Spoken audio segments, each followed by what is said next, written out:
Okay, so the next big PlayStation 5 game to arrive is going to be Rise of the Ronin from Team Ninja. I think Sony's publishing this one, and it is PlayStation 5 exclusive. The review embargo isn't quite up yet, but there is a limited preview embargo that has lifted, which means that, Oliver, you've taken a quick look at this. You're not going to be covering the review, but you've taken a quick look at this one, and I'm curious as to your thoughts. Yes, so for the purposes of this preview, I can talk about my experiences, but I have to show you the provided B-roll. So I can't go into detail and show the examples I'd like to show, but I can give you my impressions. So overall, I think that the takeaway for me is the game looks fine. Visually, there are a few interesting upgrades over Wolong, games like Wolong, games like Stranger of Paradise, Final Fantasy Origin, if you remember that. The most interesting thing here is they have some kind of, it looks like a VSM style solution. So there's variable penumbra on the shadows. They appear very high resolution. I did see a little bit of shadow aliasing, but they look very, very high resolution, very pristine shadows with some super soft shadow edges as they fall away. Really nice looking on the foliage in particular, I think. That looks really nice. And those are present in all the modes. There's a performance mode, a graphics mode, and a ray tracing mode. And they're in all the modes. And on top of that, the RT mode, the ray tracing mode, has RT reflections on smaller bodies of water. So on the ocean, no. But on ponds, things like streams, you get RT reflections. They look quite good, I think. So those are two big upgrades over prior, like Katana Engine games, prior Team Ninja games that are pretty big upgrades, I think. They look quite good. The world itself is pretty dense, quite good looking. There's some really great looking foliage, nice foliage animation everywhere. Like the screen looks super busy and dense when you're in those more naturalistic environments. And in the open plains, the game looks great. In the cities, not quite as much. In the interior spaces, not quite as much. They still don't have really good GI solution, and the indirect lighting is just not that hot. There's AO and stuff, but it doesn't look that great there. So the lighting sort of falls apart there. Image quality is fine, although to me it looks like there's some sort of checkerboarding or some other similar upsampling solution. There's a lot of breakup in the foliage in particular. There's some aliasing artifacts in the motion blur, in like the post-processing effects. So far, it sounds okay, and I think relative to prior Team Ninja games, this is an upgrade. Like, it does look quite a lot better. To me, the real problem is performance. So in the performance mode, we're usually between 50 and 60 frames per second, sometimes at 60, but often in that middle ground range. Cutscenes are at 30 there. In the graphics mode, the game runs in the 40s, usually, but it has some really weird camera animation issues that I think you noticed as well, Alex. Yeah, it looks like, based upon the footage I saw, it seems like the entire game's motion, sometimes it's like just camera motion in a game where like you spin the camera and the characters animate normally, but the camera moves at odd intervals per frame with linear motion. So one frame moves like twice the distance as the next.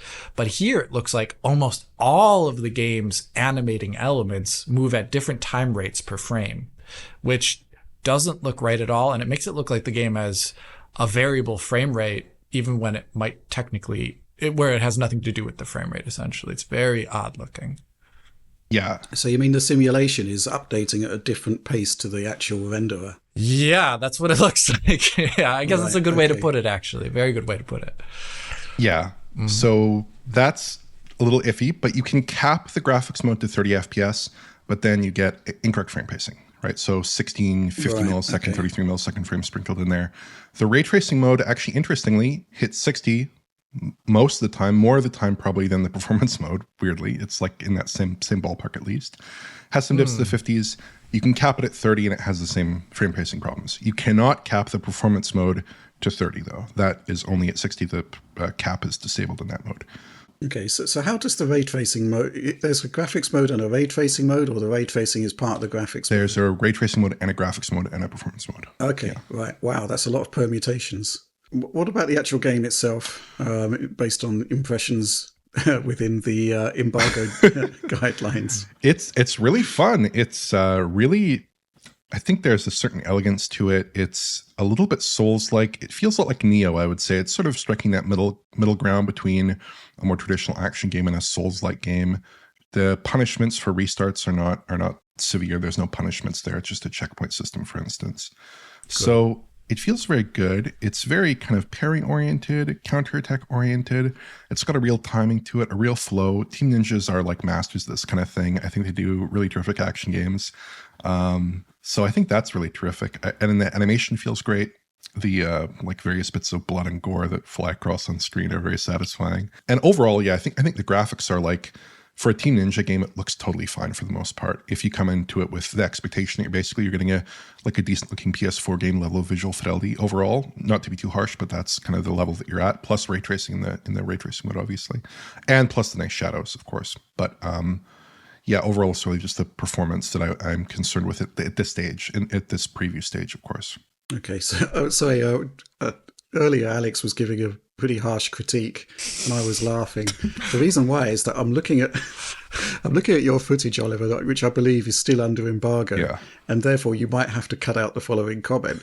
But you seem to be fighting somebody called Matthew Perry. Yeah, I actually looked that up. A very famous person. Yeah, that struck me as well. I think that is not under embargo. We could talk about that. But okay. Matthew Perry was a historical English swashbuckler of some variety, in addition to an departed actor. Yeah, went to Japan. So this is my own historical ignorance coming into play here. Not yes, it was mine too. I had to look it up. Rest in peace, Matthew Perry, of all varieties of Matthew Perry. It was somewhat incongruous when I said. Oh, he was sorry. It all makes perfect sense now. He was an American naval officer who commanded ships in the War of 1812 and he was in the Perry expedition that ended Japan's isolationism, so it says on his website. Okay, it all makes sense now. Except you seem to be wanting to kill him for some reason. He's tough. He's tough. Oh boy. There could be a lot of really bad jokes here, but we're just going to leave it. I like Matthew Perry. What can I say? Okay, so there's not too much we can actually discuss at the moment. Any sort of final takeaways? I guess it's all going to be down to Tom when he takes a look at this, because there's quite a lot to get through, right? But it seems to me that probably RT and the performance modes are the way to go. I guess the RT mode is probably operating at a lower resolution than performance if it's actually performing faster in a lot of instances. But yeah, certainly looks intriguing. I don't really have an issue with the look of the game as such. Because yes, you were getting these type of visuals on the PlayStation 4 era, but you weren't getting them targeting 60 frames per second, right? So, I'm perfectly okay with that. And it is fundamentally about the gameplay at the end of the day, which, you seem quite happy about. Yeah, and I think there's an interesting element to this too, where obviously we've seen some issues recently with the scale and scope of AAA games. And I think that the game, looking the way it does, probably contributes to it having been, it seems like, developed in a reasonably brisk amount of time. So I think this is perfectly fine, given that it's their engine. They know what they're doing. They can iterate games on it. Obviously, they have great systems there. The only issue with these games, really, for me, has always been the performance. The performance was an issue in Wolong, issue in Stranger of Paradise, issue in Neo, I believe, as well.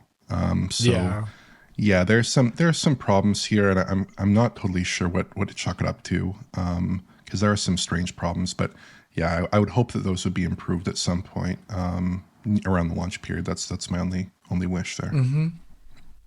Any notes on the open world? This is apparently the first Team Ninja open world game. Yeah, I mean, I didn't get to explore too much of the open world. It is definitely an open world game. It does seem segmented a little bit more, but it feels pretty good to play. It's not for lack of direction. It's a fairly directed experience from what I can see so far. So it's not like too open worldy in my experience. That can be a bad thing. But yeah, it feels like a pretty confident take on it if you enjoy these kinds of Team Ninja action games. Which many people do, including us. So good stuff. Okay.